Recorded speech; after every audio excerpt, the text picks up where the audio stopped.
ചോദിക്കാൻ പോകുന്നത്. അതേസമയം അതിനെക്കുറിച്ചൊരു ക്വിസും കൂടി ചെയ്യാം. ഇപ്പോൾ നമ്മൾ മധ്യവേനൽ അവധിക്കാലം ആഘോഷിച്ചുകൊണ്ടിരിക്കുകയാണല്ലോ, കുട്ടികളും നമ്മളെല്ലാവരും കൂടിയിട്ട്. അപ്പോൾ നമ്മളിനിയിപ്പോൾ ആസ്വദിക്കാൻ പോകുന്ന ഗാനത്തിൽ മധ്യവേനലവധി എന്നൊരു വാക്കുണ്ട്. ഒരു ക്ലൂ ആണ്. ഏതായിരിക്കും പാട്ടൊന്ന് ആലോചിച്ച് നോക്കൂ. ഇനി രണ്ടാമത്തെ ചോദ്യം. എട്ടുകാലി വലയിൽ വീണ തേനീച്ചകൾ.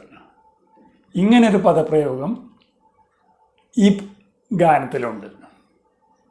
വീണ്ടും ആലോചിച്ചോളൂ, ഏതായിരിക്കും ഗാനം. ഇനി നമുക്ക് ഗാനത്തിലേക്ക് വരാം. 1970 ഇറങ്ങിയ നിലയ്ക്കാത്ത ചലനങ്ങൾ